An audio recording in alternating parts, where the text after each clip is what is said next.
Selamat datang kembali di video pembelajaran struktur data.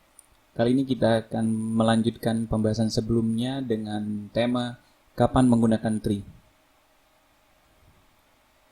Secara umum, tree sangat cocok untuk merepresentasikan data yang memiliki hierarki karena seperti kita bahas sebelumnya, relasi antar tree itu parent dan children. Sehingga misalnya kita punya struktur organisasi terdiri dari CEO, kemudian di bawah ada yang lain, sampai terakhir misalnya staff. Di atas ada direktur, manajer, dan lain-lain. Maka ini sangat cocok menggunakan tree tentunya. Dan banyak lagi data-data yang sifatnya seperti ini. Tapi kita lihat contoh yang berbeda-beda domainnya. Pertama, bisa merepresentasikan ekspresi aritmatika. Kalau dilihat seperti ini, kita bisa eksekusi ekspresi ini dengan misalnya 3 kali 7, kemudian hasil pengalian 3 kali 7 baru ditambahkan dengan 4, kemudian yang dieksekusi berikutnya adalah 3, 4, ya, hasilnya baru di 5 bagi hasil dari 3,4 dan seterusnya.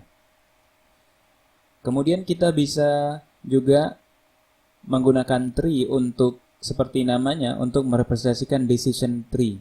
Decision tree ini bisa sebuah algoritma atau juga ya seperti pohon keputusan yang mungkin sebenarnya selama ini kita tahu. Misalnya kita bermain game gitu ya, kemudian kita akan buat semacam decision kapan saya harus melakukan apa. Misalnya apakah bisa melihat shooternya, kalau iya, apalagi kira-kira pertanyaan yang perlu kita lakukan pertanyaan kita ajukan sampai kita misalnya memilih untuk shoot atau run misalnya, atau misalnya berlindung atau yang lainnya.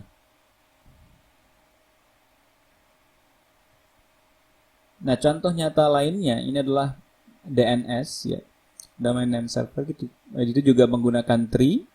Misalnya ada root, kemudian kita punya .com, .net dan macam-macam, ya, sampai .ai dan lain-lain. Kemudian setelah .com di bawahnya ada Google, di bawahnya ada www. Ya. Ini kalau ditelusuri ke atas akan menjadi www.google.com. Ya, sedangkan yang satunya lagi, ya, ini akan menjadi support.google.com dan ada banyak lagi, ya, kita tahu drive.google.com dan sebagainya. Ini juga menggunakan struktur data tree. Yang terakhir, kita bisa menggunakan tree sekedar untuk menyimpan data untuk sesuatu yang lebih efisien, ya, untuk proses yang lebih efisien. Yaitu misalnya proses pencarian yang lebih efisien, penambahan data dan sebagainya.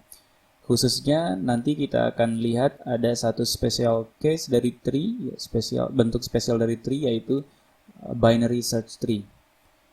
Kita pernah dengar binary search gitu ya.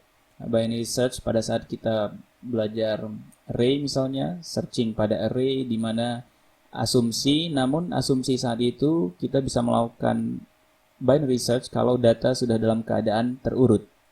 Sedangkan mengurut data sendiri dalam array itu cukup mahal seandainya data yang kita punya sangat besar. Kalau kita punya data misalnya ya 10 pangkat 6, ya, artinya akan sangat mahal untuk mengurutkan data tersebut, sehingga melakukan binary search pada array cukup sulit. Nah, sedangkan kita sudah lihat binary search itu bisa meningkatkan kecepatan pencarian dalam array. Nah, dengan menggunakan tree kita bisa merepresentasikan data asal data tersebut memiliki key, ya, ini disebut key yang bisa diurutkan, anggaplah name mungkin atau ID yang bisa diurutkan, maka kita bisa representasikan lebih efisien untuk pencarian, ya, dengan menggunakan tree. Misalnya kita mau update atau search, dibandingkan menggunakan struktur data yang linear, ya, kembali kita bahas perbandingan yang linear, maka akan lebih efisien jika menggunakan yang seperti ini.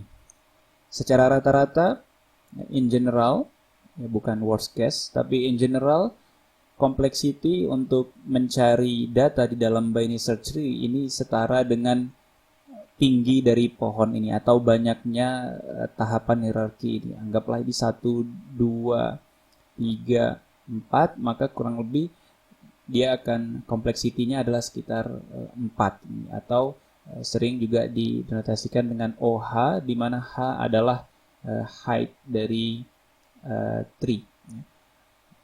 Walaupun worst case dari binary tree ini tetap ON, itu sekedar pembahasan. Worst case-nya ON ini saat struktur tree tidak efisien. Misalnya kita dapat struktur tree yang isinya hanya seperti ini, misalnya 8, 3, 1 misalnya.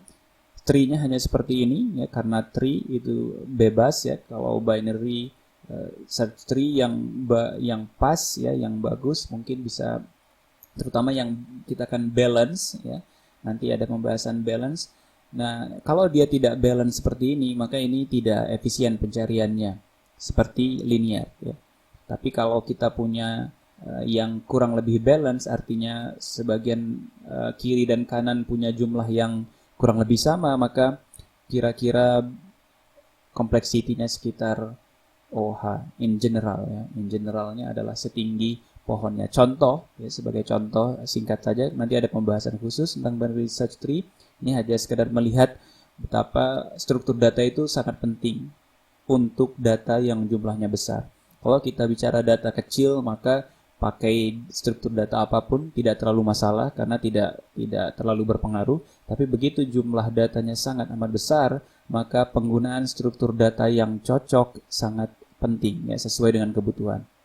Seandainya kita mau mencari 6, ya, dalam binary search tree ini, maka kita perlu melakukan 1 kali pengecekan 8, kemudian ternyata 6 adalah lebih kecil, maka menurut aturan binary search tree ini, semua yang lebih kecil dari node yang ada saat ini akan berada di sebelah kirinya jika ada, ya. Kita anggap ini kiri, maka 6 lebih kecil dari 8, maka dia pasti ada di kiri kalau dia ada, ya, di dalam tree ini.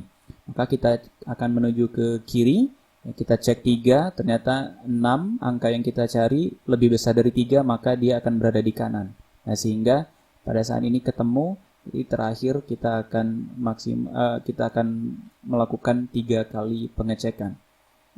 Maksimal, kalaupun datanya tidak ada di dalam array, itu tidak ada di dalam tree ini, kita akan maksimal 4 kali pengecekan atau setinggi tree tadi, gitu ya. Sementara kalau kita bandingkan menggunakan array, mencari di dalam array, terutama untuk data yang tidak ada di dalam array, maka ini jumlahnya adalah sebesar ON tadi, ya. Kalau jumlahnya ada 10 pangkat 6, maka kalau kita mencari data yang tidak ada di dalam array atau di dalam list, maka kita butuh 10 pangkat 6. Sehingga ya cukup improvement yang diberikan oleh tree ini sungguh penting untuk penyimpanan data yang amat sangat besar.